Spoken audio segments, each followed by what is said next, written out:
Pues buenos días a todos quienes nos acompañan en este día, en el cual pues vamos a dar inicio a este evento que ha surgido pues por inquietud de parte de los estudiantes del cuarto semestre de la maestría en neuroetología, dando también continuidad a la primera jornada que se organizó hace un año y medio, por parte también de los que en ese entonces eran nuestros compañeros del cuarto semestre, que ahora, bueno, muchos de ellos están en el doctorado.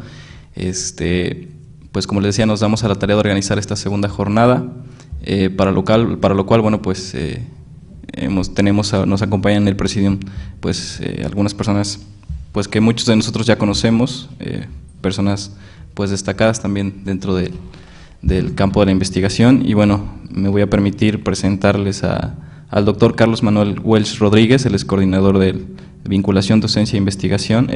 Nos acompaña en representación del doctor Adalberto Tejeda Martínez, que es director del área de investigación de la Universidad Veracruzana. También está con nosotros el maestro en ciencias Domingo Canales Espinosa, que es director de nuestro instituto, todos lo conocemos también. Y también nos acompaña, por supuesto, el doctor Jorge Manzodenes, que es coordinador del posgrado del instituto, de la maestría y el doctorado en neuroetología. Le cedo el micrófono al maestro Domingo.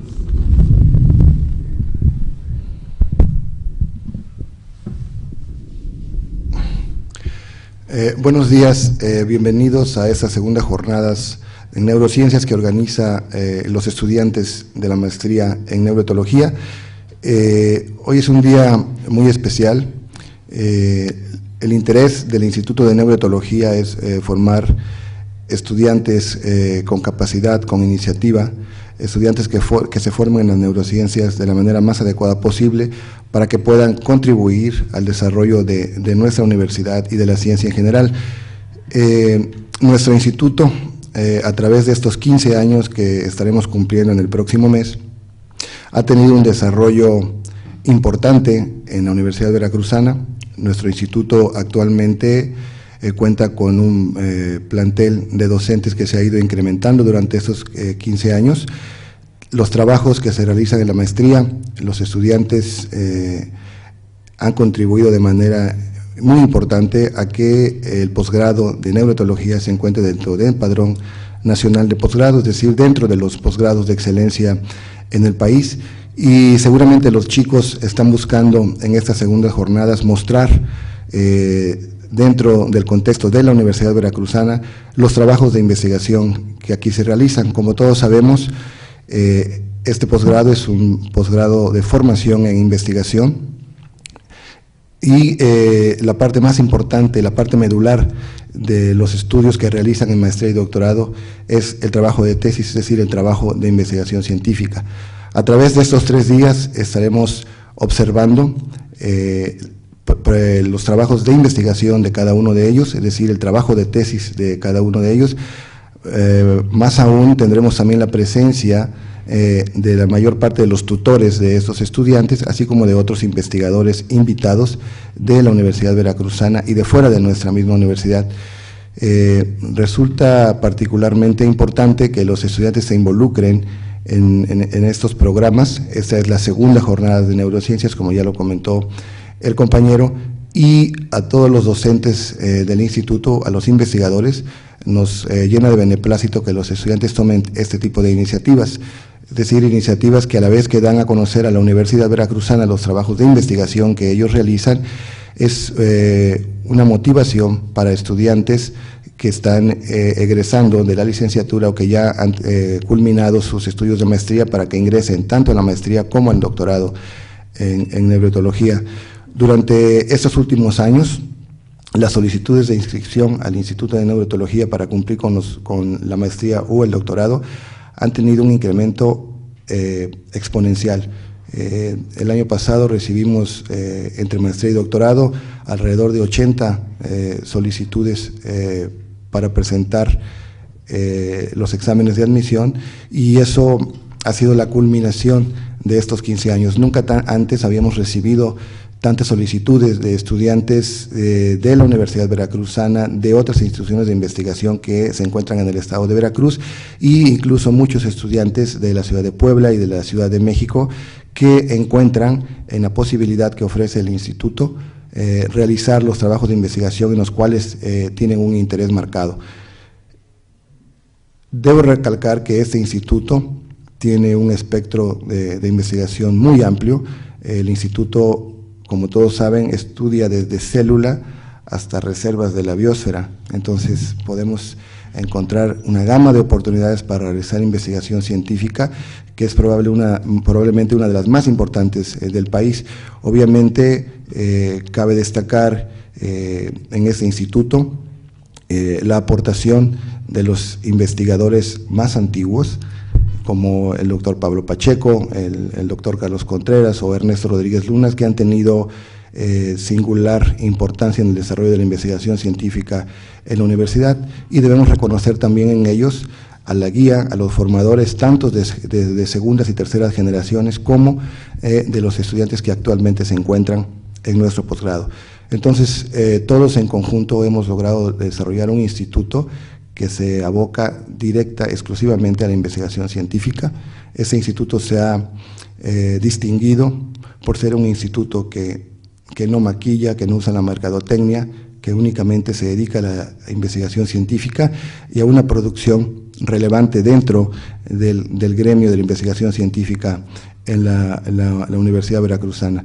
Por tanto, como director del instituto, me toca agradecer a los estudiantes del Instituto de Neuroetología el interés en realizar estas jornadas donde se da a conocer no solo el trabajo de investigación que ellos realizan, sino el trabajo de investigación que realiza en su conjunto el Instituto de Neuroetología. Muchas gracias.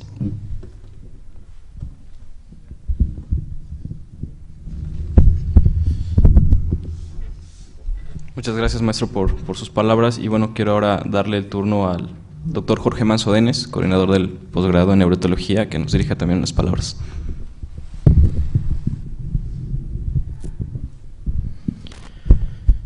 Muchas gracias, Julián. Gracias a los estudiantes que se organizaron para realizar esas segundas jornadas.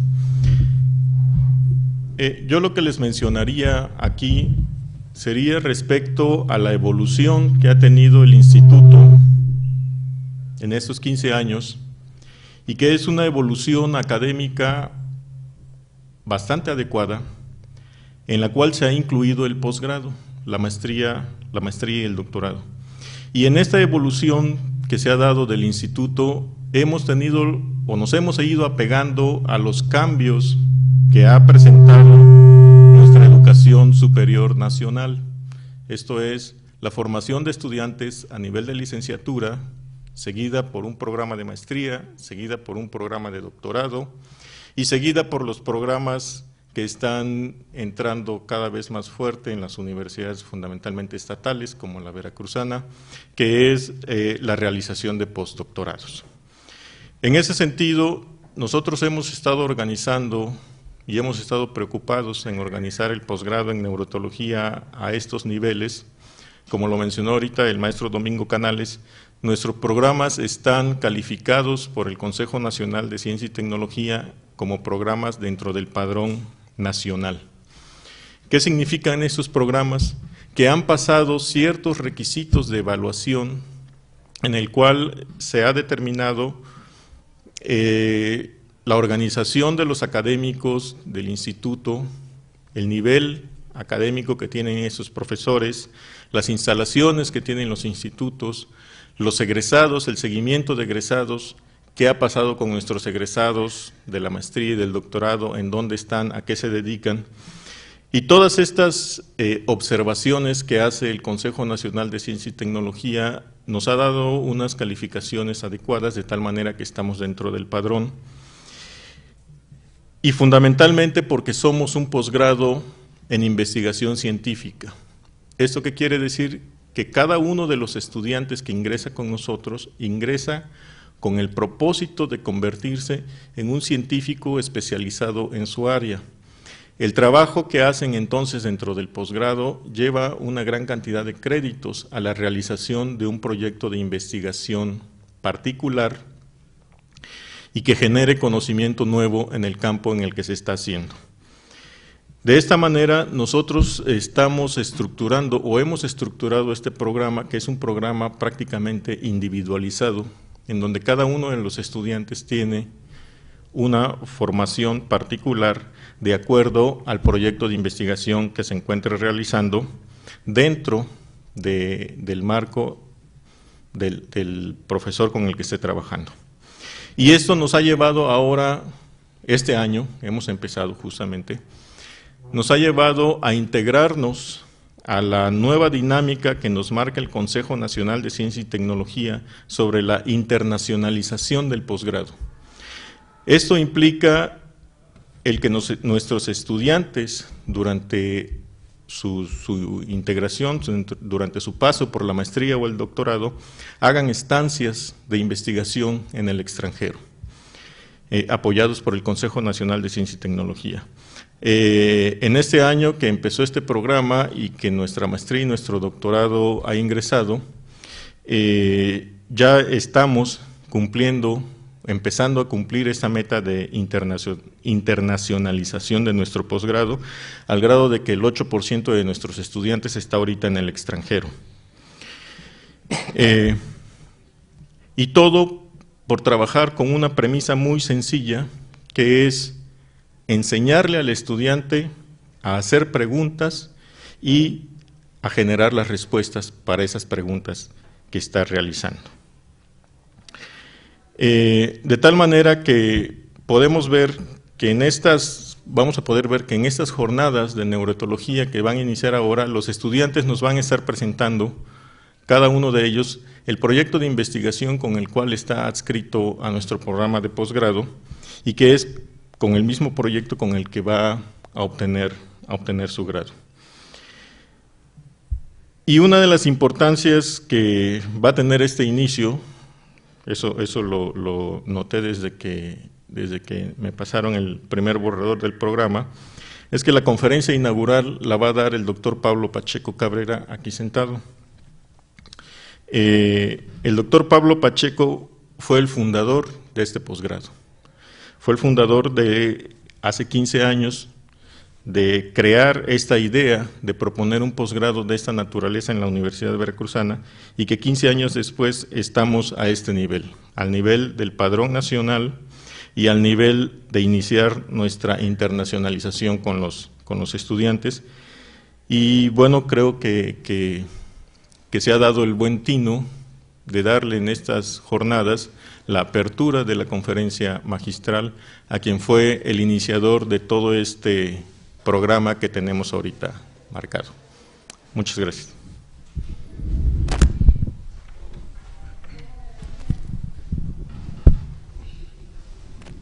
Ahora le cedo la palabra al doctor Carlos Manuel Welch Rodríguez, también que a su vez nos dirija unas palabras. Procuraré ser breve y a petición del maestro Domingo haremos la inauguración formal de este evento académico, pero primero quiero felicitar ampliamente tanto al posgrado como a la dirección del instituto por saber reconocer que lo que se tiene hoy es consecuencia del trabajo de hace algunos años, no muchos pero suficientes para demostrar que la calidad académica está ampliamente demostrada en las generaciones que han egresado y en la tasa de éxito de las investigaciones que se tienen, que son investigación de frontera. Entonces, el reconocer el pasado yo creo que es muy importante porque posiciona al instituto aún mejor dentro de la Universidad Veracruzana, porque a veces se nos olvida que debemos saber de dónde venimos y hacia dónde queremos ir. En segundo lugar, yo quiero reconocer el liderazgo del doctor Jorge Manso en el posgrado, porque tiene muy claro que la investigación científica tiene un principio y un fin, y que debe ser realmente una palanca de desarrollo para la misma investigación, como para propiciar que la formación de recursos humanos vayan más allá de la mera investigación y que tengan un énfasis en la distribución social del conocimiento. Por otro lado, también quiero aprovechar para felicitar al maestro Domingo Canales, quien ha demostrado y está convencido de que para propiciar que el éxito se logre debe haber una perfecta vinculación en lo que es docencia e investigación, y que si esa vinculación docencia e investigación no se da, difícilmente se llegará al éxito. Entonces, ahora para los jóvenes, solo quiero remarcar, los estudiantes de la maestría y el doctorado, que ustedes como capital humano, desarrollando su investigación, son los principales actores de que ésta llegue a un fin, y que sus capacidades, demostradas en sus trabajos de grado, probarán que el posgrado, el instituto, la Universidad Veracruzana tiene posibilidades de ser reconocida a nivel nacional y a nivel internacional. Entonces, felicidades por esos trabajos, porque estoy seguro que son de altísima calidad por los tutores y por los académicos que tiene el instituto. Y yo creo que con eso termino para no alargar esto, porque el trabajo académico es lo importante. Estas ceremonias no son lo importante, sino el trabajo que se va a mostrar aquí. Les pediría que se pongan de pie para hacer la declaratoria inaugural formal. Pues siendo las 9 de la mañana con casi 45 minutos, declaro formalmente inaugurado el segundo seminario en neurociencias, y esperando que sea de éxito esos trabajos y que seguramente sean reconocidos por la sociedad veracruzana y por el país, por la investigación que aquí se realiza.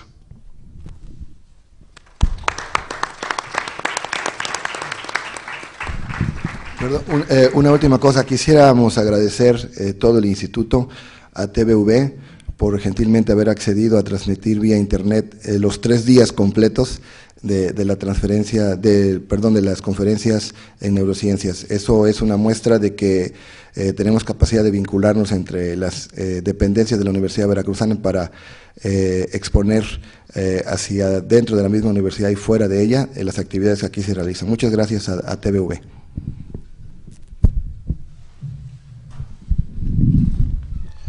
Pues muchas gracias. Quiero agradecerle la presencia al presidium que nos acompañó en esta inauguración. Y bueno, en un momento vamos a dar inicio con la primera conferencia.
Bueno, como ya lo había expresado el doctor Jorge Manso, pues realmente esta segunda jornada de neurociencia no podía empezar de otra forma. Honor a quien honor merece, y bueno, esta primer ponencia, esta conferencia magistral va a estar dada por el doctor Pablo Pacheco Cabrera, quien como ya todos sabemos es el fundador del Instituto de Neuroetología, de nuestro instituto, y bueno, pues realmente tiene un amplio currículum, pero bueno, nos vamos a limitar a decir, bueno, que él es médico egresado de la Facultad de Medicina de la Universidad Nacional Autónoma de México, y que bueno, que él es un investigador invitado también del Instituto de Biomédicas, y bueno, es miembro del Sistema Nacional de Investigadores nivel 3. Entonces, le damos un fuerte aplauso, por favor, al doctor Pacheco.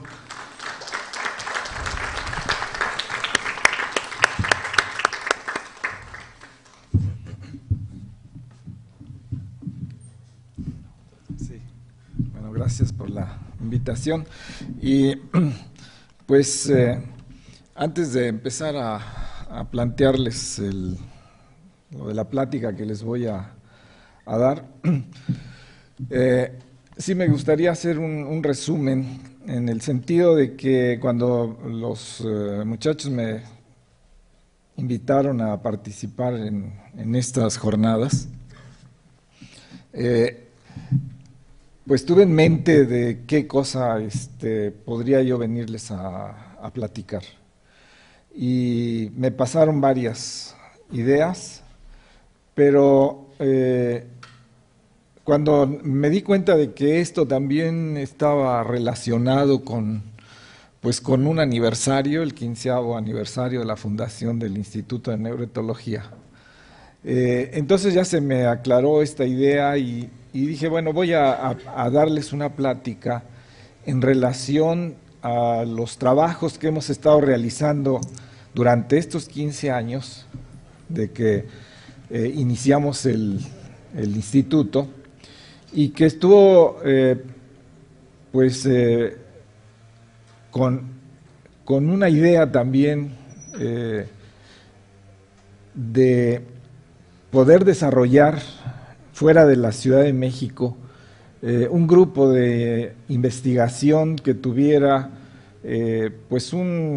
una solidez científica importante. Y cuando uno, en aquel entonces, hace más de 15 años que estaba uno en la Ciudad de México, siempre sentía uno el problema de salir hacia las universidades estatales, porque siempre pensaba uno que iba uno a estar prácticamente en el cerro, yo no sé, ¿no? Entonces, ante esta preocupación, siempre a mí se me vino la idea de que el trabajo de investigación que se podía hacer fuera de la Ciudad de México tenía que ser un trabajo realista. ¿Y a qué me refería yo de realista? Bueno, de tomar en consideración la infraestructura, de que obviamente en instituciones con poca tradición dentro de la investigación científica, pues iban a tener problemas de infraestructura. Entonces tenía uno que iniciar esto a través de trabajos sencillos, que no requirieran tanta infraestructura y que, pues pensando en que la metodología no fuera de lo sofisticado. Entonces yo tenía en mente una frase que tenía el profesor con el que yo me formé, que el doctor Carlos Guzmán Flores, en el que en aquel entonces muchos investigadores siempre se quejaban de que no tenían el equipo científico para poder realizar bien su investigación, y él siempre contestaba de que el equipo importante era el equipo neuronal, ¿sí? Que la sofisticación de equipo no es tan fundamental, sino que las ideas era lo importante. Entonces, tomando en consideración esto, mi primera estancia fuera de la Ciudad de México fue en la Universidad Autónoma de Tlaxcala, en donde nos ubicamos en un sitio pues prácticamente desconocido en el mundo, que era el pueblo de Panotla, Tlaxcala, en donde estaba ahí un laboratorio que había iniciado el doctor Carlos Beyer, y que ahí empezamos a trabajar de manera realista. Y esta manera realista fue el empezar a estudiar la conducta, ¿sí? Entonces dijimos, los estudios de conducta no requieren mucha infraestructura y pensamos que dan pues una información fundamental. Ustedes van a asistir, yo creo muchos de ustedes, al Congreso de Ciencias Fisiológicas que se va a llevar a cabo en la Universidad de Puebla. Y ahí el doctor Carlos Beyer va a hablar de una conferencia que está ya anunciada, que dice es el regreso del animal íntegro o algo así, dice la plática. Y yo me imagino de qué va a hablar él. Porque cuando él inició su investigación, ahí en el Instituto de Investigaciones Biomédicas, también fue una investigación muy realista, con pocas infraestructura, pero fue un trabajo muy importante, muy fundamental que hizo Carlos Beyer junto con Flavio Mena, que era un compañero mío de la Facultad de Medicina, y fue un trabajo en el que se vio la interacción que había del sistema nervioso con el sistema endocrino. En aquella época no no se consideraba mucho de esto. Siempre se hablaba de la hipófisis como una glándula, pues prácticamente que no tenía nada que ver con el sistema nervioso.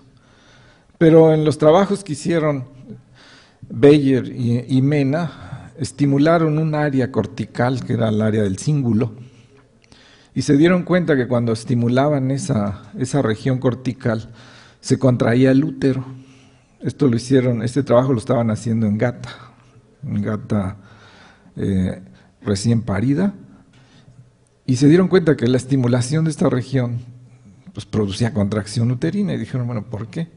Y ya fue cuando se dieron cuenta que era porque había liberación de oxitocina.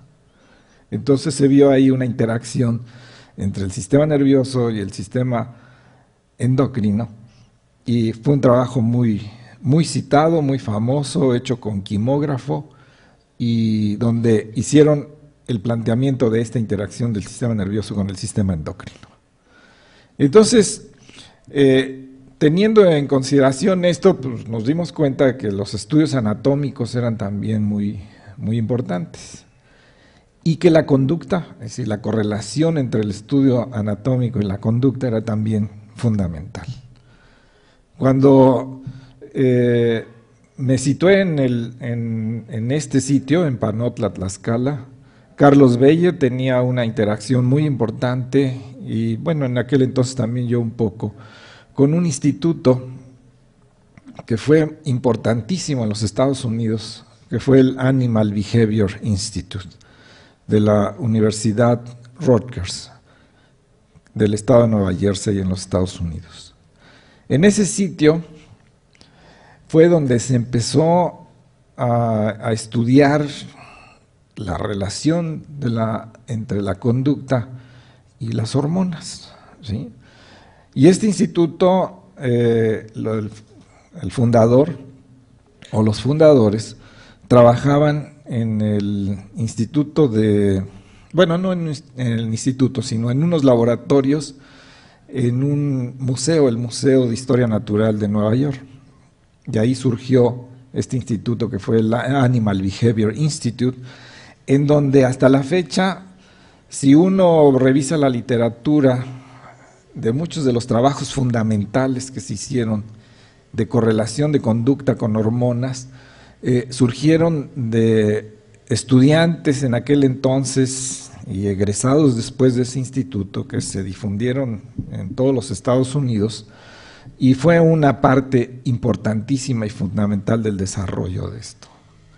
Entonces, a mí me tocó, por fortuna, el poder interaccionar con esta institución, con el Animal Behavior, y ahí fue donde empecé a hacer mis primeros estudios sobre conducta, porque yo trabajaba en neurofisiología, trabajaba en médula espinal, en registro electrofisiológico, pero de conducta casi no había hecho nada. Entonces, el hecho de haber estado en ese sitio me abrió una línea de investigación muy interesante, que la inicié en Panotla, Tlaxcala, y que coincidió con la llegada de estudiantes de aquí de la Universidad Veracruzana. Yo creo que los habían corrido de aquí, y se fueron a alojar ahí a Tlaxcala.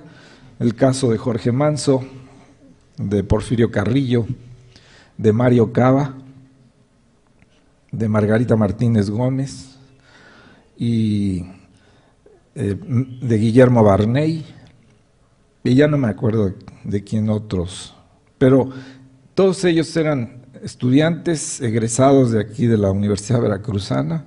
Muchos de ellos todavía no tenían sus tesis, no sabían escribir. Cuando llegaron ahí les empezamos a enseñar a escribir, y bueno, fue una situación interesante. Entonces fue una generación, que fue la primera generación de gentes que llegaron allá a Panotla, Tlaxcala, y ahí fundé un posgrado en biología de la reproducción, que fue esta la primera y creo que de las últimas generaciones, porque nada más hubo una generación de estudiantes, y ahí obtuvieron su grado de maestros, muchos de ellos: Jorge Manso, Mario Cava, Porfirio Carrillo no pudo pasar las materias, entonces no pudo obtener el grado. Memo Barney también abortó, Margarita Martínez sí lo obtuvo. Pero de ahí empezó, fíjense ustedes, un semillero de gentes interesantes que ahora han estado haciendo una labor muy importante en esto. Sí. Sí, gracias.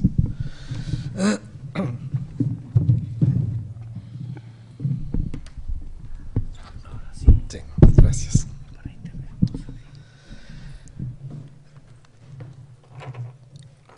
Entonces estas gentes, estos estudiantes en aquel entonces, pues ahora han sido la base de, pues ahorita del Instituto de Neuroetología de esta universidad, en Tlaxcala, con Margarita Martínez, del desarrollo de un centro también muy importante de investigación científica en la Universidad de Tlaxcala, y que todo esto basado, les vuelvo a repetir, en estudios con poca infraestructura, estudios simples, y que muchos colegas en la Ciudad de México a mí me criticaban de que estaba haciendo estudios del siglo pasado. Uno de ellos, y sí digo el nombre porque que es Romo, que se siente ahora el gran investigador, pero hizo una crítica, se la hizo a Jorge Manso en un congreso y dijo, bueno, ¿por qué Pacheco sigue con sus estudios estos del siglo pasado? Debía de, pues ya de ponerse más moderno esto. Y coincidió, por fortuna, que en aquel entonces, cuando hizo él sus comentarios, le aceptaron a él un trabajo en una revista de prestigio que es Cerebral Cortex. Y antes de su trabajo, en ese número de Cerebral Cortex, apareció también un trabajo de nosotros, con una estudiante de allá de Tlaxcala y con el profesor Verbel de la Universidad de Alicante en Cerebral Cortex también. Entonces yo también le mandé un mensaje, yo creo que no le llegó, pero le dije que él también estaba haciendo trabajos del siglo pasado porque pues estábamos juntos en una revista de mucho prestigio que es Cerebral Cortex. Y bueno, entonces todo esto se lo estoy diciendo porque en la Universidad de Rutgers, en el Animal Behavior Institute, también hubo un movimiento que creo yo que ahí los profesores, el profesor Rosenblatt y Barry Komisaru, no supieron defender con ahínco lo que era la investigación en conducta. Y no la supieron defender porque los consumió la biología molecular, ¿sí? Entonces empezaron ellos a pensar que realmente la biología molecular era importante, ¿sí? Hasta ahorita pues no se sabe que no es tan importante como creen los biólogos moleculares, pero a ellos sí los convenció y empezaron a presionar porque se hiciera un instituto de biología molecular en Rutgers. Y llegaron los biólogos moleculares, ya iba a decir una palabrota, pero fue tal el impacto que se desapareció el Animal Behavior Institute, ¿sí? Un instituto con una tradición de muchos años en los Estados Unidos y que se les fue de las manos y se desapareció, ¿sí? Entonces yo les digo a estos de que tenemos que defender la conducta, no vayan a llegar los biólogos moleculares a retrasar la ciencia y creo que debemos de defender mucho esto. Bueno, entonces todo este rollo es porque lo que yo les voy a hablar a ustedes aquí va a ser de un conjunto de observaciones que hicimos con estos trabajos del siglo pasado y que son trabajos de tipo anatómico, pero que los hemos sabido conjuntar con los trabajos conductuales, ¿sí? Por eso en un principio yo les había dado el título de participación de los nervios periféricos en procesos de la reproducción. Y ahorita lo voy a hacer yo más específico, a hablar sobre la cópula. Y van a ver ustedes cómo en esta historia que yo les voy a desarrollar ahorita aquí rápidamente, van a ver ustedes que estudios anatómicos simples son muy fundamentales para entender muchos de los procesos complicadísimos que es la conducta, ¿sí? Entonces, la conducta en la investigación siempre va a ser fundamental, ¿sí? Alguien que esté estudiando los canales del potasio, los canales de sodio, siempre se va a tener que hacer la pregunta de que para qué se abre o se cierra un canal si no se prueba conductualmente si efectivamente eso sirve o no sirve. Entonces, la conducta va a tener que seguir siendo algo fundamental. Bueno, entonces me pasas la primera. Miren, voy a empezar a hacerles un planteamiento así muy rápido, lo más simple que yo pueda lo voy a hacer, pero el título de la presentación es ver la participación de los nervios periféricos en procesos reproductivos y que específicamente en la cópula. Aquí lo que yo estoy tratando de mostrar en esta figura es lo que es la columna vertebral de un animal, la rata. Estos son los huesos, y que entre los agujeros que dejan cada una de las vértebras sale un conjunto de axones y entra otro, que es lo que se llaman los nervios espinales, estos que están aquí, ¿sí? Entonces, si se fijan ustedes, entre cada vértebra va a salir un nervio par, porque del otro lado sale la otra parte, y que es la parte del sistema nervioso somático, ¿sí? Son axones que les decía yo a ustedes, salen o entran. Y luego aquí, adherido a esto, existe la cadena del sistema nervioso autónomo, la cadena simpática. A los estudiantes que les estoy dando clase ahora, pues ya se les hace más familiar porque acabamos de hablar de esta parte, ¿sí? Entonces, yo les indicaba a mis estudiantes en la clase que de esto, es decir, de lo que es el sistema nervioso autónomo, pues sabemos, yo creo que una milésima parte de lo que es el autónomo. Pero desde el punto de vista anatómico, pues aquí ponemos ver los ganglios, la cadena ganglionar, que salen aquí axones, pero que de estos axones se sabe muy poco. ¿Para dónde van?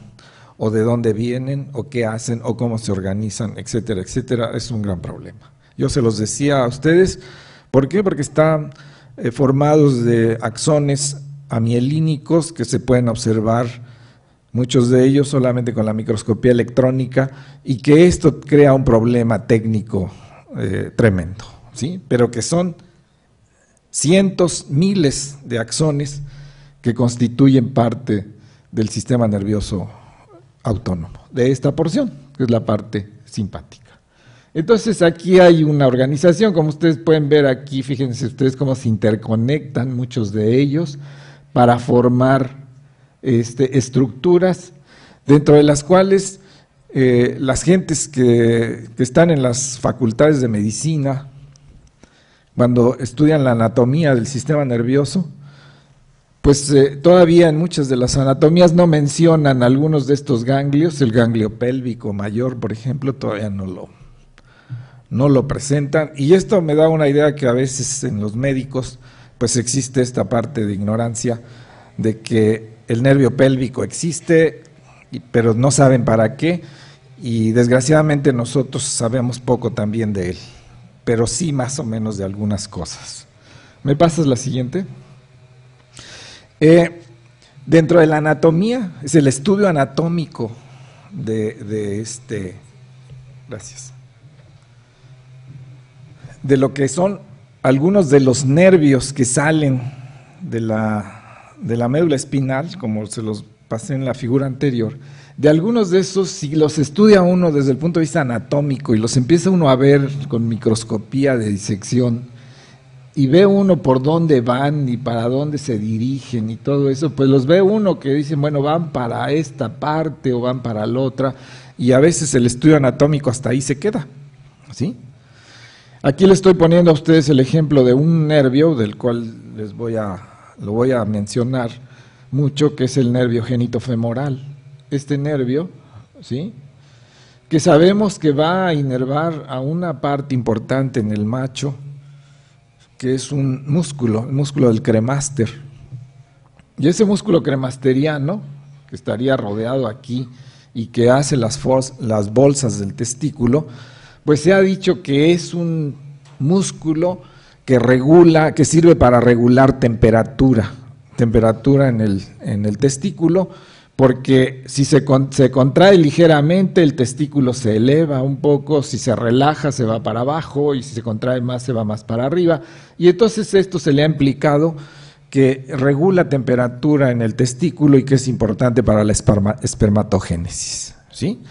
Pero este músculo también, cuando estudia uno conducta, entonces ve uno que durante el patrón eyaculatorio, o el cuadro, patrón creo que es en inglés el pattern, sino el cuadro eyaculatorio que da el macho, ve uno que los testículos se elevan y se van hacia la cavidad intraabdominal, obviamente por contracción del músculo del cremaster, y que tiene que ver con este nervio, porque sus axones van a inervar a fibras de esta musculatura estriada, que es el cremaster, y que es una musculatura estriada especial.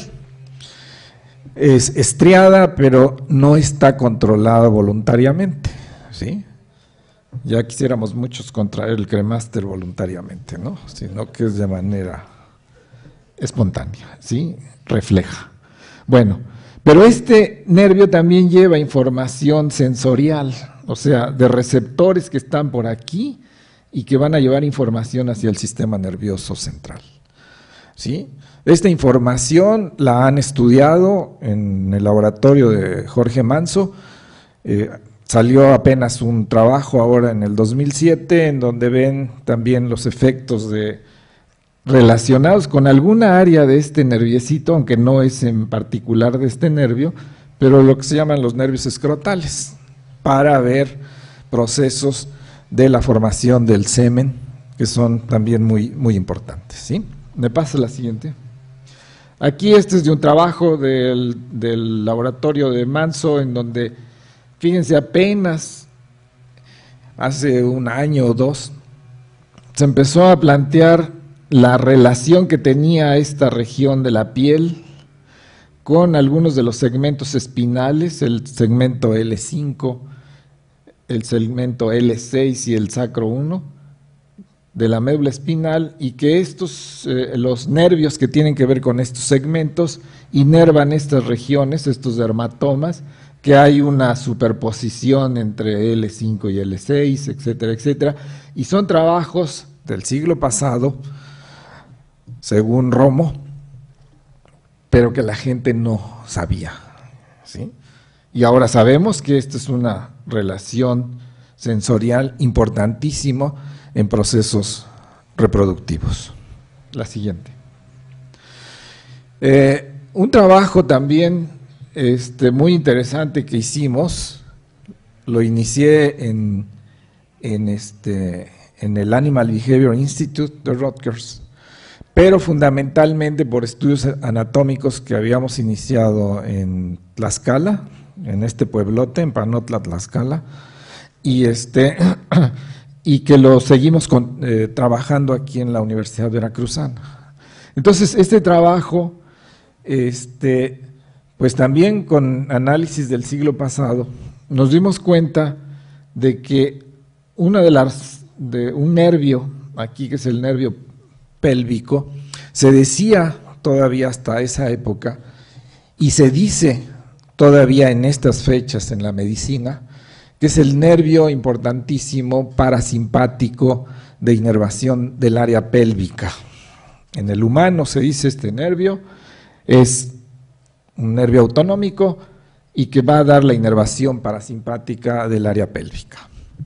Entonces, en nuestro trabajo que hicimos, nos dimos cuenta de que este nervio, aparte sí de tener relación con la parte autonómica, tenía relación con dos músculos, que era el ilio y el pubococcigio, que es musculatura estriada, y nos dimos cuenta también de que este nervio llevaba información sensorial de un área de la piel relacionada con con la área perigenital de estos animales, y que entonces este nervio, el nervio pélvico, que se decía que era un nervio específicamente autonómico, no, está mezclado con información somática, contracción de musculatura estriada y información aferente somática que va de la piel, ¿sí? Y de este nervio todavía desconocemos muchas cosas, muchísimas cosas, en el sentido de que no sabemos su relación exacta con las vísceras del área pélvica, ¿sí? Sabemos que este nervio, el nervio pélvico, se dirige hacia uno de los ganglios autonómicos accesorios, que es el ganglio pélvico mayor. Y este ganglio accesorio pélvico mayor es otro dolor de cabeza tremendo, porque en ese ganglio convergen tanto información parasimpática como información simpática. Y ya una vez que se conjunta esa información en ese ganglio, lo que sale hacia la periferia se va hacia muchos sitios. Se va a la vejiga, se dice que puede ir a la uretra, se dice que puede ir a la próstata, ¿sí?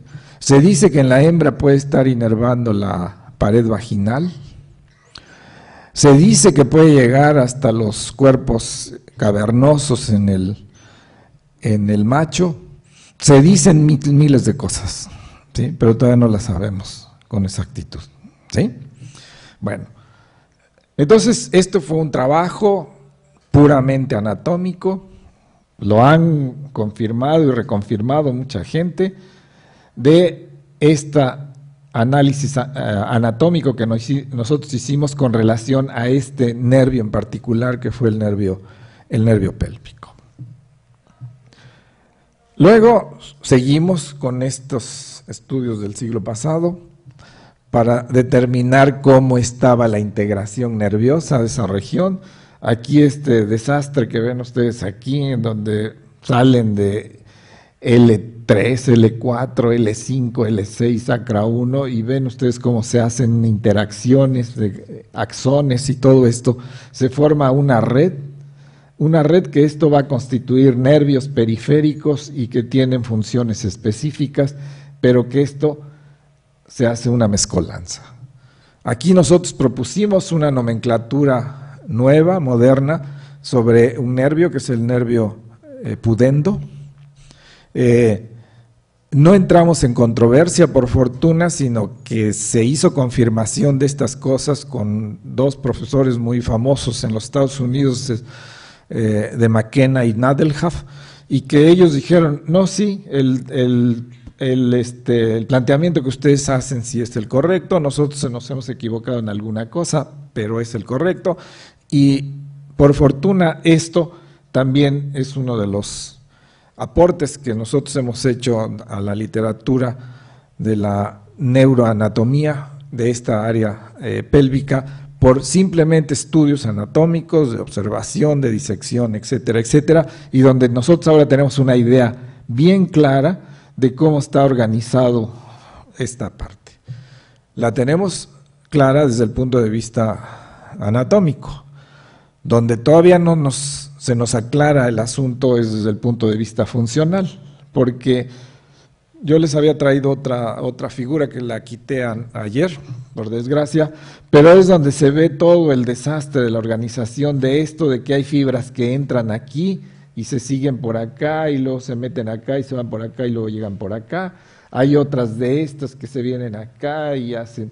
Total que aquí cada axón o cada conjunto de axones, al llegar a este plexo, se van por donde se les pega su regalada gana, ¿sí? Y esto crea un problema de interpretación funcional en muchas ocasiones. La siguiente. Esto es simplemente para mostrarles objetivamente de qué es lo que uno hace cuando estudia uno esto desde el punto de vista anatómico, histológico.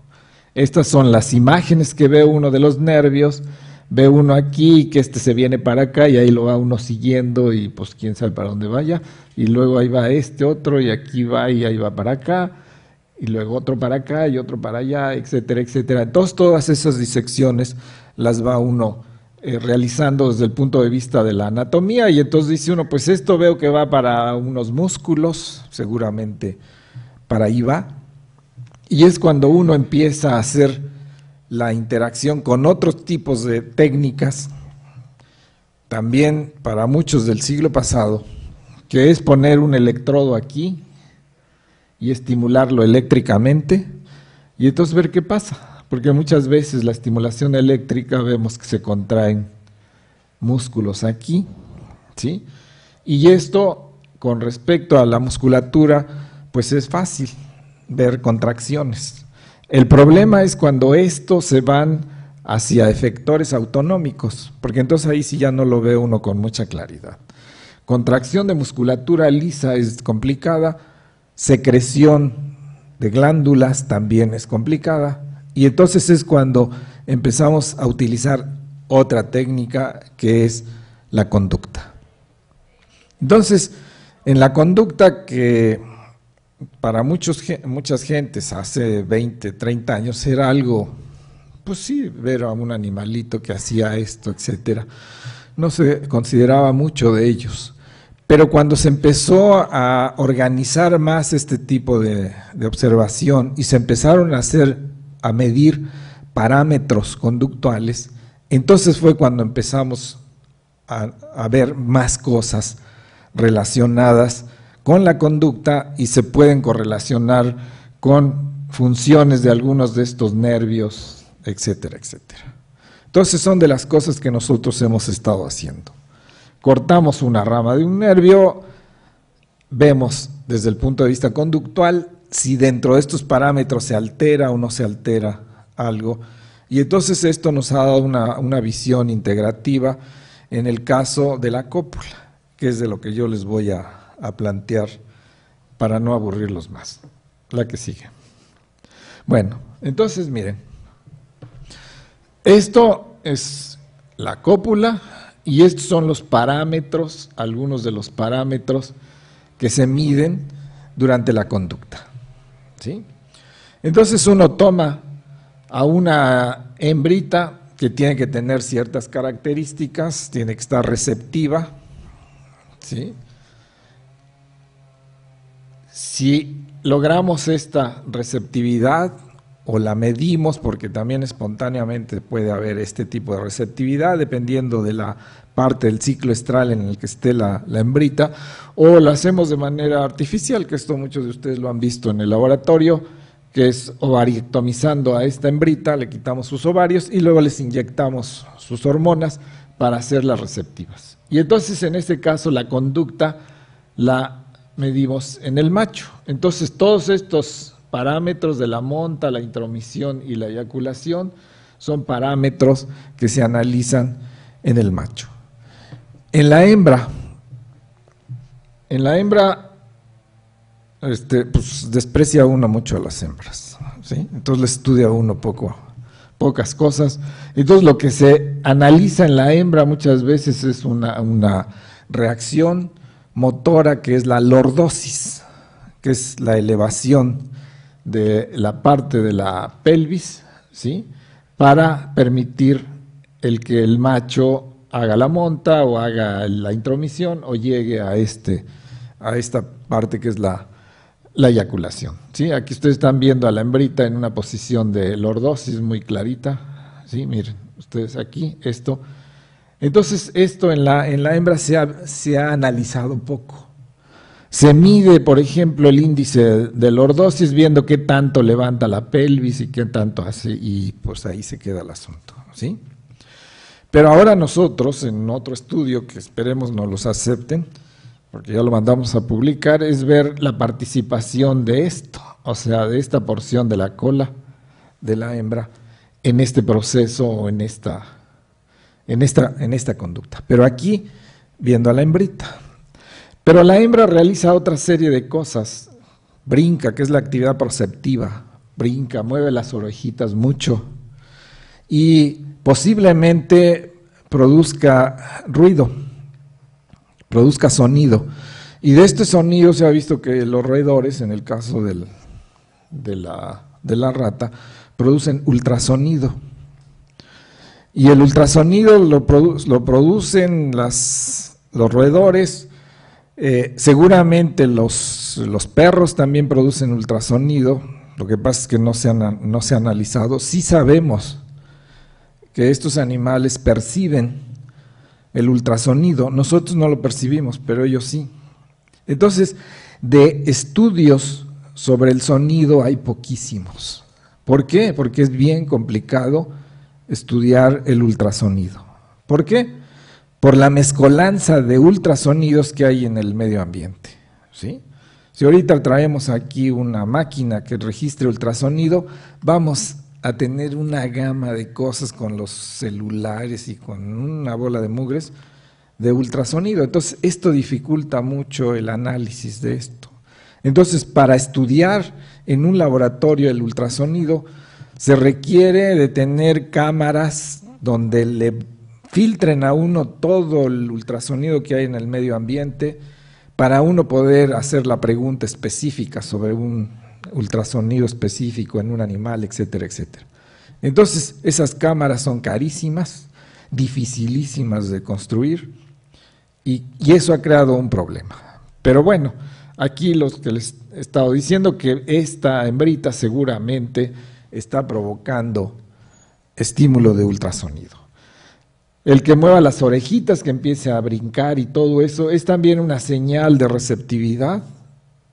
El hecho de la lordosis se sabe ahora, porque ese es otro de los desarrollos importantísimos en la biología, que es la comunicación química, ¿sí?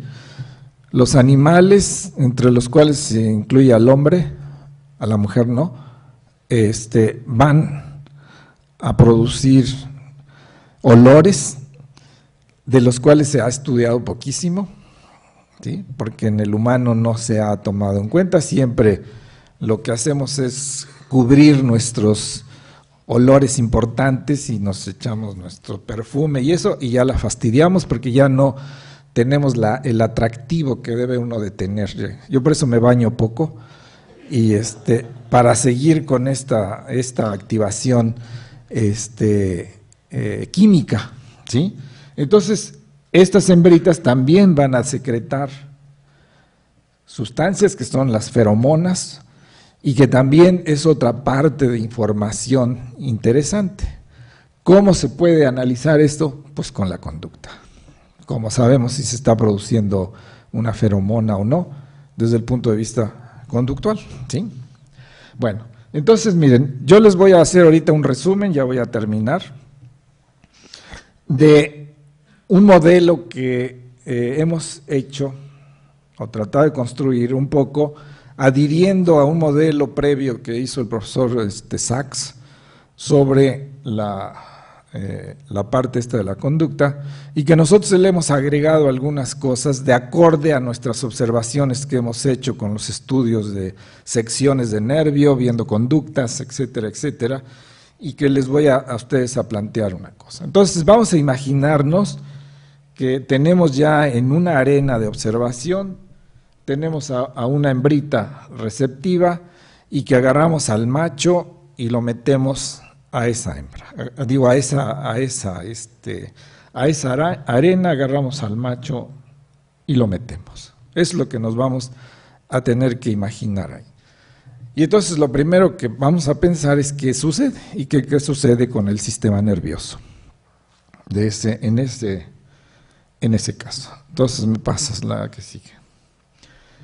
Bueno, ahí está el sistema nervioso de ese macho, ¿sí? Aquí está el cerebro, aquí está el tallo cerebral y aquí está la médula espinal. Ahí párale. En este caso, de ese sistema nervioso de este macho, vamos a ver estructuras, ¿sí? En el área del cerebro, aquí, va a haber algo que se ha determinado como el circuito motivacional. ¿Qué es eso del circuito motivacional? Pues son muchas áreas del sistema nervioso central, en el caso del cerebro, que su actividad va a traer como consecuencia esto que se llama motivación, ¿sí? Se puede hablar del circuito límbico, que sí se puede hablar de los núcleos amigdalinos, que la amígdala medial, que la lateral, que la corteza entorrinal, etcétera, etcétera. Se puede hablar de muchas cosas, pero que desde el punto de vista estructural nos debemos de imaginar que ahí, en ese animalito que lo colocamos en la arena, va a tener dentro de su cerebro una serie de estructuras, de células, conjuntos de células, etcétera, que le estamos dando una denominación aquí de circuito motivacional. Si nos bajamos a lo que es el tallo cerebral, entonces ahí se ha visto, desde el punto de vista de conductual y eso, que hay un centro que se llama de inhibición tónica, ¿sí? Que también son conjuntos de células, que muchos las han estado tratando de determinar dónde están, etcétera, etcétera, y que se ha visto que esto, que le llaman centro de inhibición tónica, es porque son axones descendentes de ellos que van a tener que ver con conexiones con células que van a estar dentro de esta área también importantísima del sistema nervioso, que es la médula espinal. Y de la médula espinal vamos a irnos a esta parte que sería el área pélvica, ¿sí? De lo que tiene que ver de la médula espinal con el área pélvica.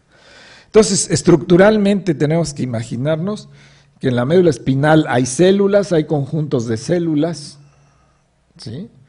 Que son motoneuronas, y que hay conjuntos de células aquí que son neuronas relacionadas con el sistema nervioso autónomo. Células preganglionares, sobre todo, que tienen que ver. Entonces, esto sería una estructura muy simple, muy simplista, de lo que lleva a este animal cuando lo colocamos ahí.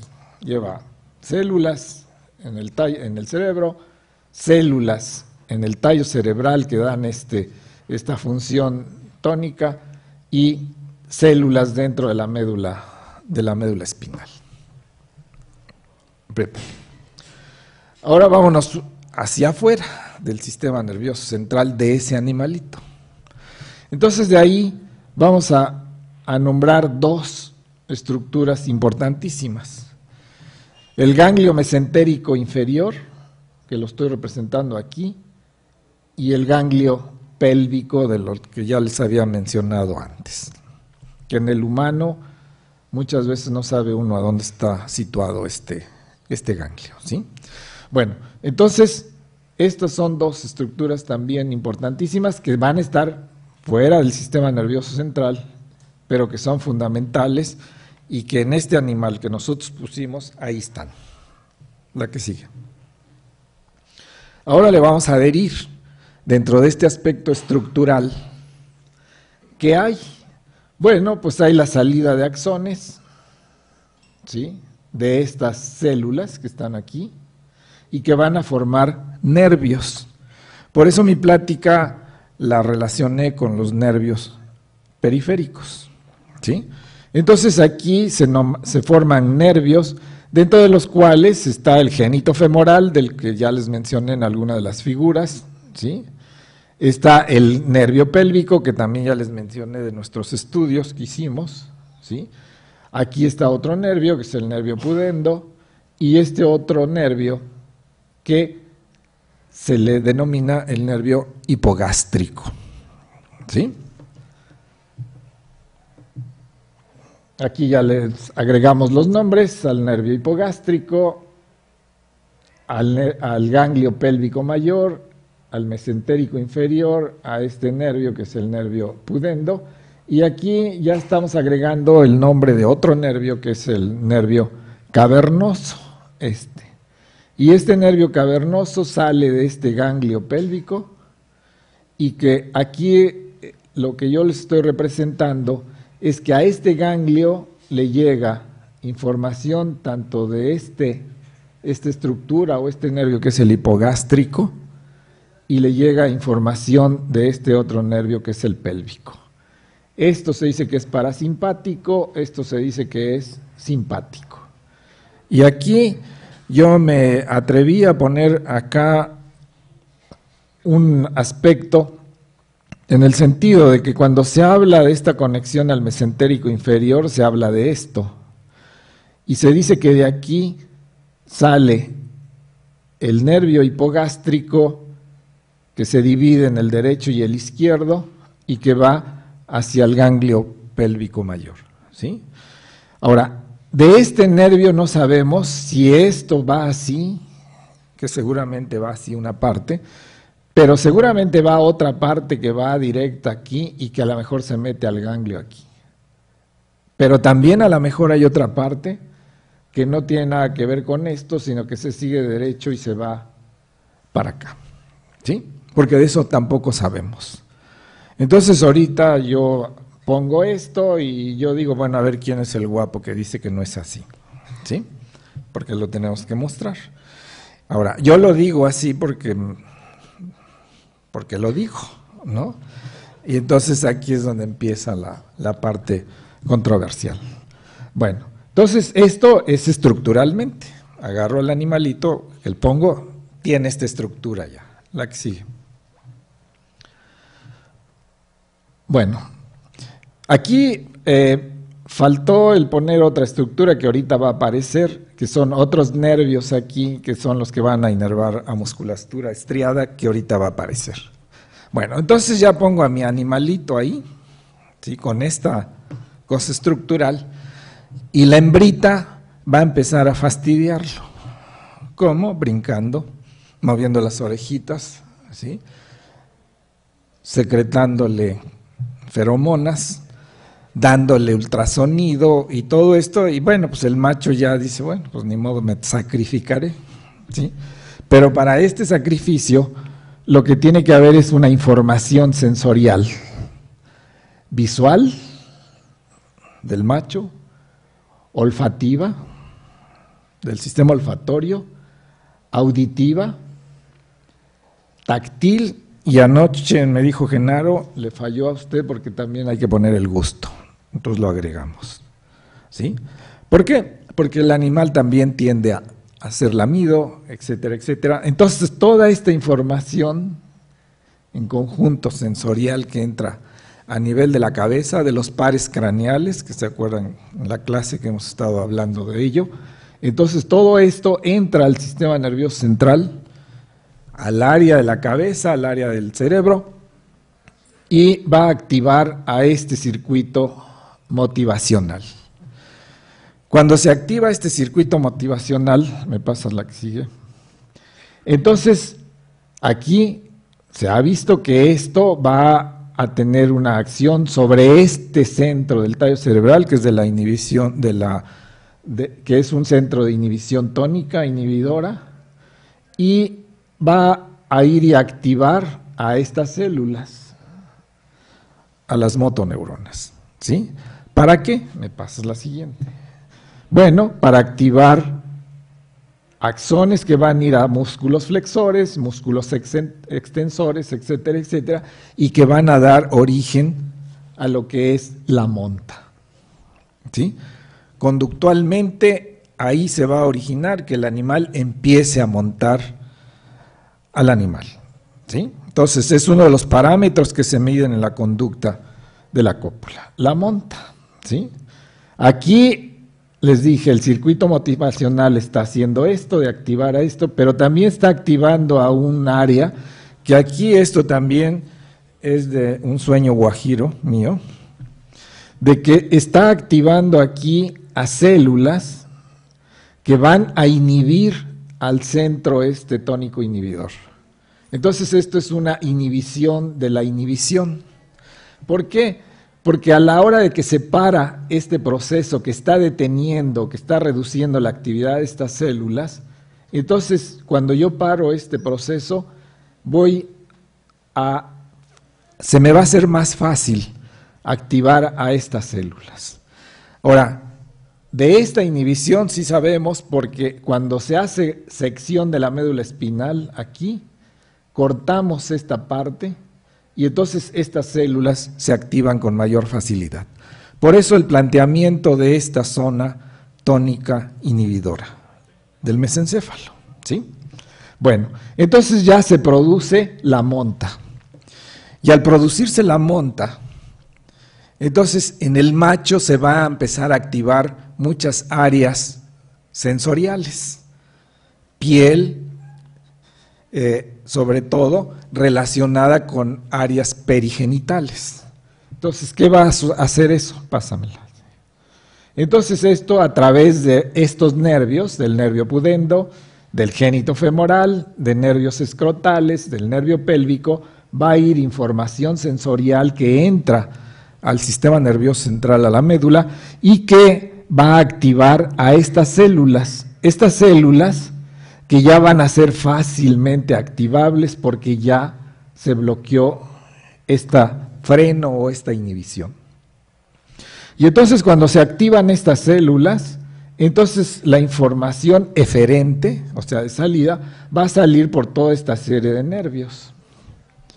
Y esa salida de información eferente a estos nervios, pues va a activar células del ganglio mesentérico inferior, células del ganglio pélvico, va a salir información directa de aquí a través de estos nervios me paso la que sigue, a esto, a musculatura estriada. ¿Cuál? De los músculos penianos. El bulbo cavernoso, el isquio cavernoso. ¿Para qué? Para que se produzca la erección peniana. Desde el punto de vista autonómico, aquí decimos que se va a producir constricción de venas o dilatación de arterias para que se llenen los cuerpos cavernosos penianos y se produzca la erección. ¿Sí? Entonces, todo esto a través de esta cascada de actividad, a través de todos estos nervios periféricos y que van a provocar esto, contracción de musculatura estriada, funciones autonómicas que van a traer como consecuencia la erección peniana. Cuando la erección peniana se conjunta con la monta, la siguiente, entonces se va a poder realizar la intromisión peniana, ¿sí? Si no hay erección peniana, pues no hay intromisión. El animal puede estar monta y monta y monta y no realizar intromisiones. Pero cuando se conjunta esta cascada de actividad desencadenada por esta información sensorial aquí, entonces se va a producir la erección peniana. Entonces, si hay erección peniana, va a ser factible la intromisión del pene al canal vaginal de la hembra. ¿Qué pasa cuando hay la intromisión? Me pasas la que sigue.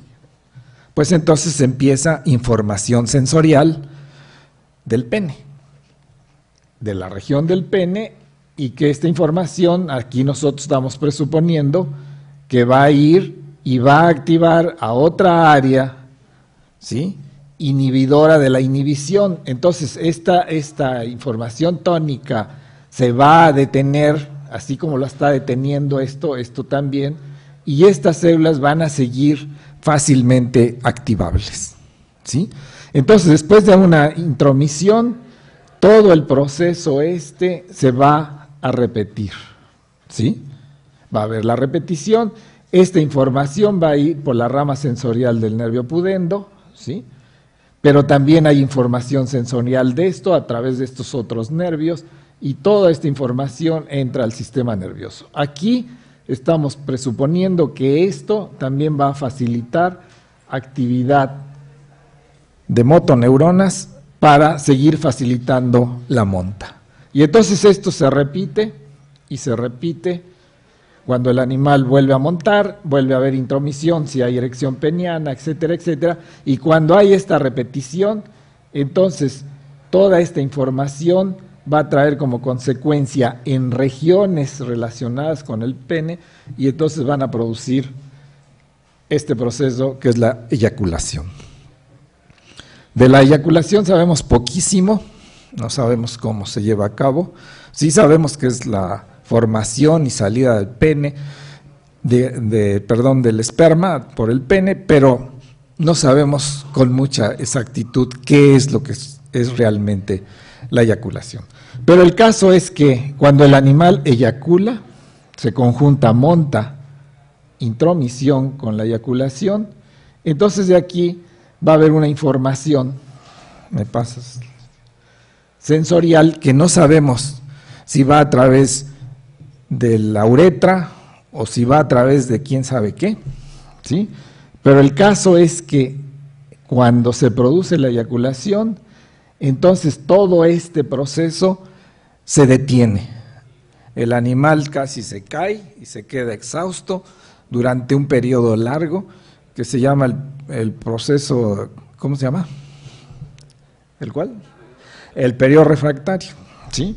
Entonces, este periodo refractario nosotros estamos presuponiendo de que es porque esta actividad sensorial que da la eyaculación va a activar ahora sí a la inhibición, al centro de inhibición tónica, se va a detener la actividad de estas células, ¿sí? En ese caso, pero también va a provocar una actividad inhibidora sobre las motoneuronas, entonces el animal ya no va a poder montar. Y Genaro me dijo, pero yo creo que también va a inhibir al circuito motivacional, ¿sí? ¿Por qué? Porque dentro del proceso del periodo refractario se para la motivación. Ahora, este es un periodo transitorio que dura unos cuantos segundos o minutos, que esto se ha estudiado mucho, lo estudió Wasti en esto, y él ha hablado mucho del GABA, de la secreción GABAérgica. Entonces, pues pensamos que esto, porque el GABA es un neurotransmisor de tipo inhibidor, entonces aquí estamos representando con esto rojo que es la activación de GABA, y entonces bloquea todo esto, a lo mejor bloquea por ahí arriba también, pero el caso es que se detiene. Entonces, cuando pasa este proceso del periodo refractario en el macho, la hembrita va a seguir duro y duro y duro. Y entonces vuelve otra vez el proceso a activarse, ¿sí? Entonces, pues en este modelo, si decimos, bueno, ¿qué pasa si le corta a usted aquí este nervio? Bueno, pues entonces ya sabemos que si cortamos aquí vamos a perder procesos de erección peniana, va a haber pocas intromisiones, y entonces todos los parámetros conductuales se alteran, etcétera, y ahí es donde nos aventamos nuestras curvas y la estadística y bla, bla, bla, para hacer planteamientos de esta naturaleza, ¿sí? Bueno, entonces, fíjense ustedes, bueno, hasta aquí voy a pararle, porque aquí es donde ustedes ven dentro de un modelo que está conjuntado una serie de información obtenida por estudios anatómicos, por estudios conductuales y por estudios conjuntados de lo que existe en la literatura, y que este es un planteamiento de un modelo en relación a la cópula, y donde ustedes pueden ver la participación importantísima de todo esto que son los nervios periféricos. Bueno, pues muchas gracias.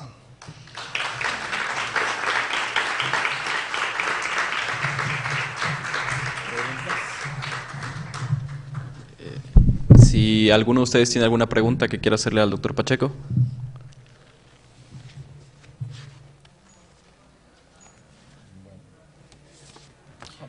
Bueno, pues a nombre de doctor Pacheco, a nombre de mis compañeros del cuarto semestre de la maestría, le agradecemos realmente su presencia, que nos haya honrado con con la primera conferencia de esta jornada, y bueno, pues le entregamos su constancia de participación, pero sobre todo pues el reconocimiento de todos nosotros del instituto. Muchas gracias, muy amables. Gracias.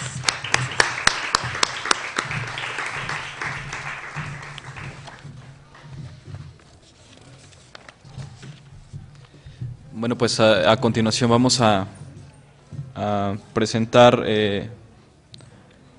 la siguiente conferencia, que es el uso de trazadores en neuroanatomía, y bueno, quienes van a darlo van a ser Andrés Domínguez Guadarrama y Claudia Janet Juárez Portilla. Ellos dos son estudiantes también del Instituto de Neurotología, el cuarto semestre de la maestría. Y bueno, pues Andrés Domínguez Guadarrama es biólogo egresado de la Facultad de Biología de la Universidad Autónoma del Estado de México, y Claudia Janet Juárez Portilla es egresada de la Facultad de Químico Farmacéutico Biológico de aquí de la Universidad Veracruzana.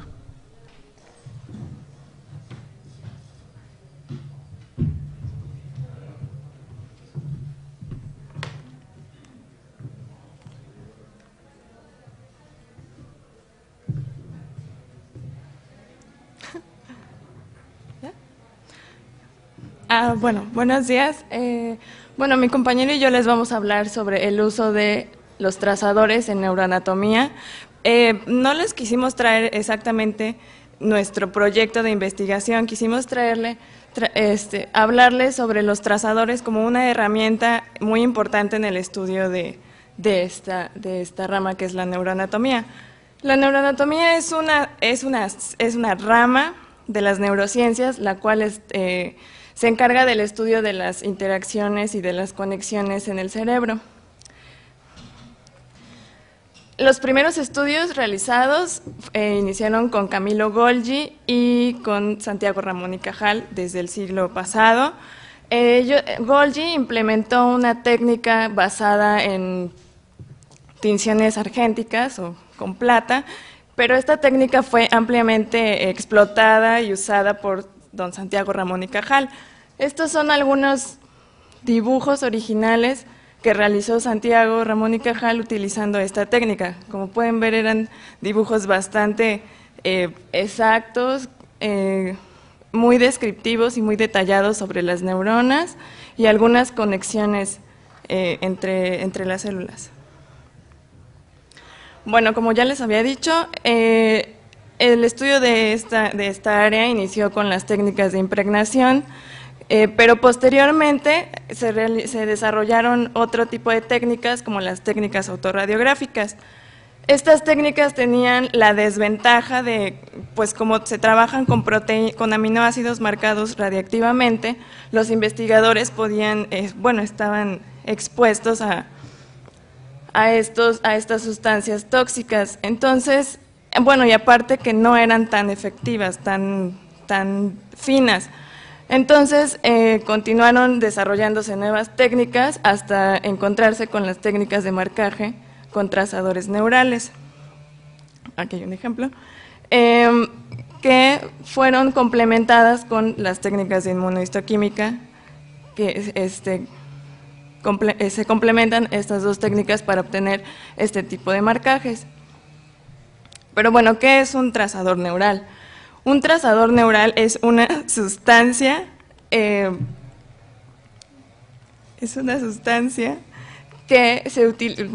nosotros la utilizamos para revelar las conexiones y las vías aferentes y eferentes del sistema nervioso. Estos son algunos ejemplos de marcadores. Hay marcadores fluorescentes, como en este caso, y marcadores no fluorescentes. Debido a las características de los trazadores, se dividen en dos grandes grupos, que son los trazadores retrógrados y anterógrados.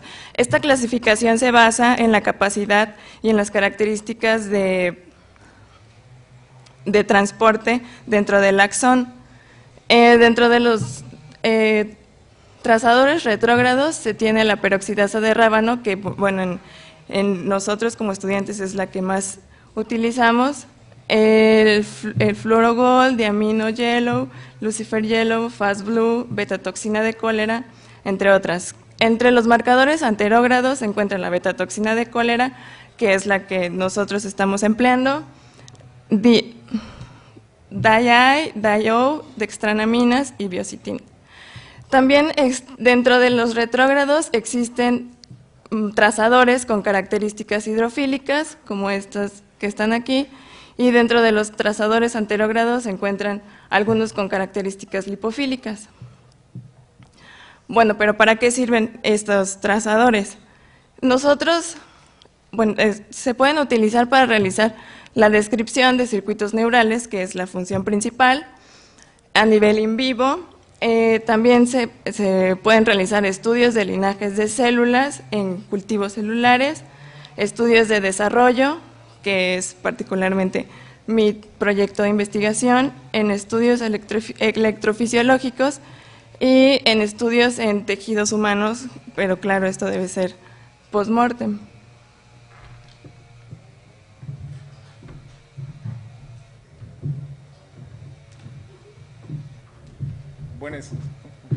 Bueno, Claudia les habló un poco de la clasificación y cómo se ubican los trazadores y el mecanismo por el cual estos se integran. Son dos principalmente, como lo dijo ella, los anterógrados y los retrógrados. Aquí tenemos el esquema de una neurona, donde vemos que el transporte anterógrado, que es de cuerpo hacia axón, está dado por bueno, ambos son mediante vesículas, ¿no? Lo que cambia en estos transportes es la proteína la cual está involucrada. Para el transporte anterógrado está involucrada la proteína quinesina, mientras que para el retrógrado está involucrada la proteína adeneína. Bueno, esta es una reconstrucción de tercera dimensión de cómo se vería. Estos son los microtúbulos, los que están aquí. La parte de aquí serían las vesículas y estas proteínas que unen la vesícula con el microtúbulo serían las cinesinas y las dineínas, dependiendo de la dirección en la cual el trazador va a viajar. El trazador neural, una vez que se aplica o se pone sobre la muestra, va a viajar dentro de estas vesículas. Bueno, más específicamente, voy a hablar un poco de la beta-toxina del cólera. Como ya vimos, es un trazador anterógrado mayormente, porque cabe decir que los trazadores no son completamente anterógrados o retrógrados, sino que puede decirse que son mayormente de una parte, pero pueden ir hacia los dos lados, pueden ir en dirección cuerpo-axón o en dirección axón-cuerpo. Bueno, lo que trabaja esta toxina es la compañera Claudia, que hace inyección del trazador en las células ganglionares de la retina. Aquí lo que el proyecto, bueno, su trabajo trata de ver o establecer cuando el tracto retino-hipotalámico está completamente desarrollado. Por eso inyecta y los tratamientos se hacen a diferentes tiempos para ver y revelar la vía, cómo va evolucionando a través de ellos. Bueno, aquí tenemos ya cortes de la parte, bueno, a nivel de núcleo supraquiasmático, del hipotálamo. Igual se inyectó el trazador en las células ganglionares, entonces tuvo que recorrer esta parte hasta llegar aquí. Y aquí se ve el marcaje, cómo se va dando en diferentes tiempos, ¿no? El día postnatal 1, día postnatal 9 y bueno, cuando es adulto, se ve claramente que el marcaje va siendo diferente durante el desarrollo. Este es un corte a nivel de núcleo geniculado lateral del tálamo, es decir, más caudal, es decir, una vez que llega de retina, llega al corte anterior, pasa hasta núcleo geniculado lateral del tálamo, igual se ve a diferentes días, el día 1 postnatal, 9 postnatal, el adulto, y se ve cómo está encontrando ese marcaje. Ya. Bueno, como lo mencioné hace un momento, no son completamente retrógrados ni anterógrados los trazadores. Este es un corte a nivel de mesencéfalo. La cuestión que vimos hace rato de las dos diapos anteriores es un marcaje anterógrado, porque está inyectando directamente en las células ganglionares y entonces ve la vía como está. Pero estas son células que están a nivel de mesencéfalo, es decir, que se marcaron retrógradamente, o sea, de las terminaciones que se encuentran en la retina, llegaron hasta a mesencéfalo. O sea, aquí lo que tratamos de querer decir aquí es que no solamente se cumple un solo objetivo con un marcador, sino pueden abarcarse muchos, ¿no? El otro marcador que se trabaja ahí en el instituto, bueno, en el que trabajo yo, es la HRP, que es la peroxidasa del rábano, que como lo vimos anteriormente en la clasificación, marcador es mayormente retrógrado y se ha utilizado mucho en estudio de músculos para ver dónde se encuentran las proyecciones nerviosas o las motoneuronas que controlan estos músculos. La forma de aplicación de este trazador puede ser de diferentes maneras. Puede inyectarse directamente diluido, se pueden aplicar banderillas o sea, impregnadas con trazador, o puede uno seccionar el nervio que inerva, vaya la redundancia, este músculo y impregnar el nervio con el trazador y dejarlo correr. Entonces, una vez que se inyecta el trazador, es absorbido por las terminales nerviosas, como lo vimos hace rato. Entonces las vesículas van viajando, se deja determinado tiempo para que el animal sobreviva, es decir, todo depende de la velocidad con que el marcador o el trazador corra. Lo vemos y después del tiempo de sobrevivencia vamos y buscamos en médula para ver dónde están los cuerpos neuronales que controlan este músculo. Bueno, es ese marcaje, cómo se ve una vez que se inyectó. Estos son de un músculo de la cola de la rata. Una vez que se inyecta el músculo, se deja sobrevivir durante 2 días y se corta a nivel de L6 y sacro 1 para checar dónde están ubicadas los segmentos espinales y las motoneuronas que controlan este músculo. Bueno, aquí se ve en esta diapo, no sé si se ve hacia allá, se ven las vesículas, bueno, se ven puntitos o gránulos que son el marcador. Es la forma como viajan dentro de vesículas y se va acumulando dentro de la motoneurona. No, la que sí. Otro tipo de marcador que hay también es con los fluorescentes, o bueno, en este caso el dye, que tienen muchas ventajas sobre los otros. Los anteriores necesitan ser, una vez que se inyectan, necesitan ser revelados. Estos marcadores no necesitan ese procesamiento para que se vea el marcaje, solamente se depositan o se inyectan. En este caso es un corte de la corteza somatosensorial primaria, que se ven aquí el área de los barriles, y este corte se hizo, esta tinción se hizo cuando inyectaron o depositaron los trazadores en el tálamo, y entonces buscaron esto, o sea, es la representación tálamo-cortical, o sea, cómo llegó el trazador desde el tálamo y cómo se representa aquí. Pero para esto no ocupa ningún tipo de revelado, solamente ocupa verse con un microscopio de fluorescencia que emite y excita diferentes longitudes de onda, lo que hace que el cromógeno, el fluoro que tienen estas dyes emita una longitud de onda diferente, con lo que se ve el marcaje. Bueno, todo esto es, como se ve, es una muy buena herramienta en la neuroanatomía, porque nos permite saber y ver cómo se están integrando las vías. Cuando uno aplica trazadores, ya sea retrógrados, uno lo que busca es saber dónde están los centros o los cuerpos neuronales que controlan a los órganos blancos, mientras que cuando uno usa los marcadores que son anterógrados, uno está buscando las vías que están mayormente dentro del sistema nervioso central, porque uno inyecta un cuerpo neuronal y va a buscar la proyección hacia donde se dirige. Bueno, eso es todo.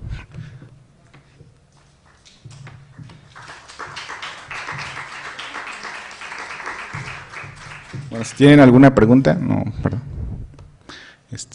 Hay café ahorita ya, si quieren pasar por café y galletas, en lo que empezamos con la otra plática.